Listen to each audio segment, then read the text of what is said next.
Hello शमा। Hello sir. आपको पता है कि वर्कमैन कंपनसेशन रिजर्व जो होती है वो वर्कमैन को फ्यूचर में होने वाली किसी प्रॉब्लम के लिए कंपनसेट करने के लिए हम कंपनी में या फर्म में बचा कर रखते हैं। हमें उसमें वर्कमैन को कंपनसेट करना होता है। अगर फ्यूचर में कोई क्लेम आता है, कोई कंपनसेशन के लिए क्लेम आएगा तो हमें वर्कमैन को कंपनसेट करना पड़ेगा।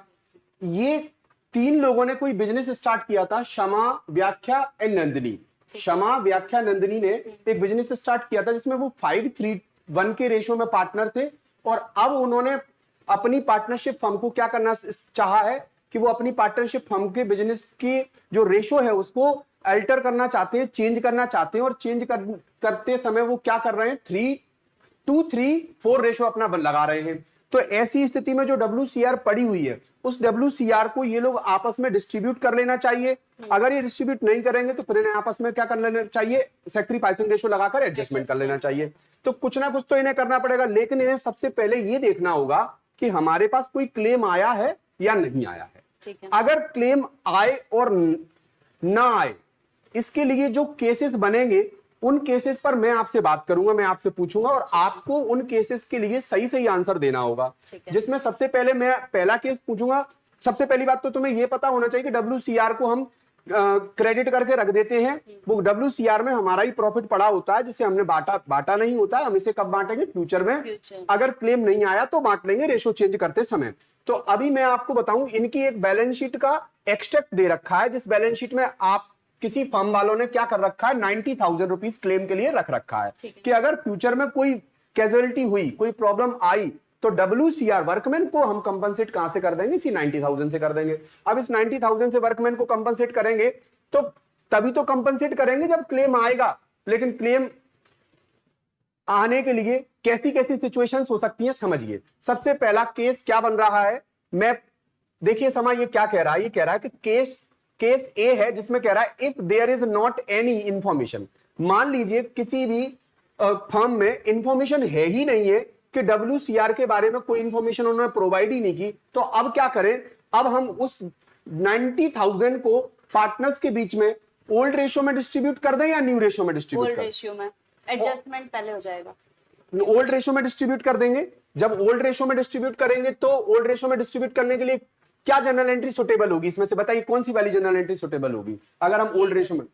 WCR डेबिट टू शमा, व्याख्या, नंदिनी। WCR में कितना रुपया पड़ा हुआ है, 90,000। और 90,000 रुपीज अगर पड़ा हुआ है तो 90,000 रुपीज को डेबिट करके किनके अकाउंट में ट्रांसफर कर देंगे हम, पार्टनर्स के अकाउंट में ट्रांसफर कर देंगे। किस रेशो में, ओल्ड रेशो में।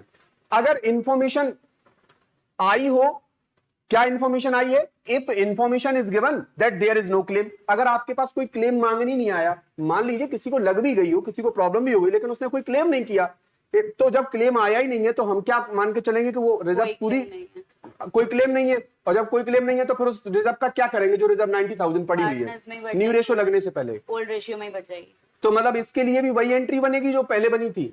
तो इसका मतलब ये होगा कि पहली वाले के लिए जो एंट्री बनी थी वही एंट्री किसके लिए बनेगी, हाँ सेकंड वाले के लिए भी सेम एंट्री बनेगी, क्योंकि यहां इंफॉर्मेशन दी नहीं थी और यहां इंफॉर्मेशन है तो क्लेम नहीं है, क्लेम ही नहीं है हमारे पास। Next, if a claim on account of workman compensation is estimated 45,000। अब मैं आपसे पूछूंगा समा, 90,000 की आपके पास रिजर्व है लेकिन आपके पास क्लेम कितना आया है, 45,000। अब क्या करेंगे, क्लेम जो है वो हम क्रेडिट कर देंगे और बाकी जो बच रहा है रिजर्व वो उसको पार्टनर्स में बांट देंगे। तो क्लेम में हमें कितना भेजना पड़ेगा, 45,000 भेजना पड़ेगा। तो WCR से हम पूरा 90,000 निकाल लेंगे। आप ये कह रही हैं कि WCR से पूरा 90,000 निकाल लेंगे, तो देखिए मैंने WCR से कितना निकाल लिया है, 90,000। अब 90,000 निकालकर पूरे 90,000 डिस्ट्रीब्यूट कर दें या केवल 45,000 ही डिस्ट्रीब्यूट करेंगे, 45,000 ही होगा। 45 क्यों, क्योंकि 45,000 किस में चले गए हैं, WCR के क्लेम में चले गए। तो जो पैसा क्लेम में चला गया वो क्लेम में चला गया। हमने पूरे WCR से कितने विड्रॉ कर लिए, 90,000, और किस में भेज दिए, 45,000 क्लेम में।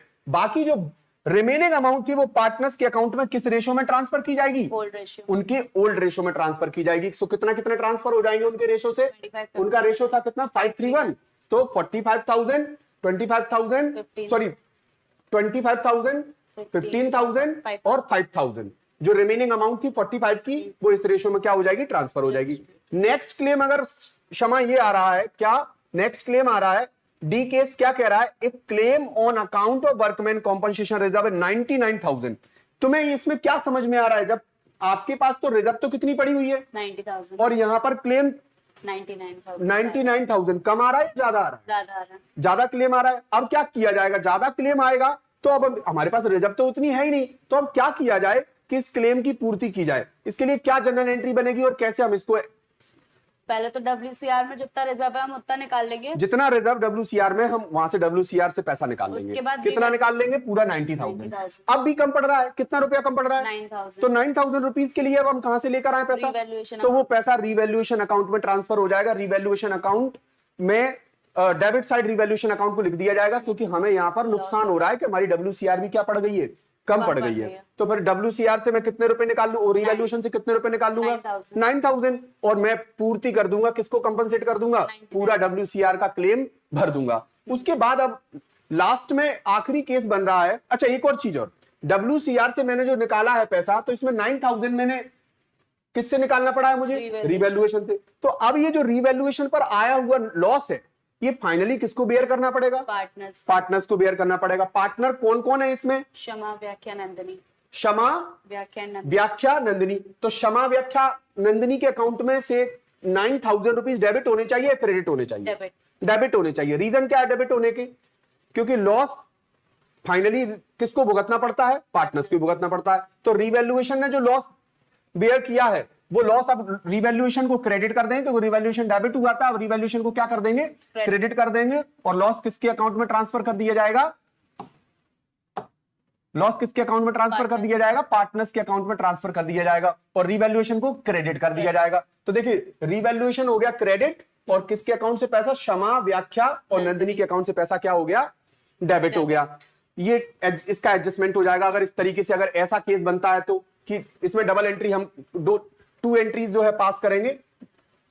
अच्छा इसमें देखिए केस ई में क्या कह रहा है, if a claim on account of workman compensation is 90,000। आपके पास रिजर्व में कितना पड़ा हुआ है, 90,000, और क्लेम कितना आ रहा है, क्लेम केवल आपके पास 90,000 ही आया है। तो जब आपके पास रिजर्व में 90,000 और क्लेम भी 90,000 आ रहा है, तो अब क्या करेंगे, पार्टनर्स को क्या कुछ हिस्सा इसमें से मिलेगा, या पार्टनर्स को कुछ शेयर नहीं मिलेगा, कुछ नहीं मिलेगा, क्योंकि सारा जितना रिजर्व था उतना ही क्लेम आ गया, जितना रिजर्व था उतना क्या हो गया, क्लेम आ गया। तो हमने तुरंत WCR का में से पूरा 90,000 रुपीज का किया, और किनको भर दिया, WCR क्लेम वालों को भर दिया। तो ये था हमारा क्या, WCR का एडजस्टमेंट अलग अलग केसेस में, जब क्लेम आ रहा हो, जब क्लेम नहीं आ रहा हो, जब इंफॉर्मेशन हो और जब इंफॉर्मेशन नहीं हो, जब क्लेम इक्वल टू WCR आया हो और जब claim more than two WCR आया हो, और जब claim less than two WCR आया हो। अलग अलग केसेस में हम इस तरीके से जनरल एंट्री पास आउट करते हैं।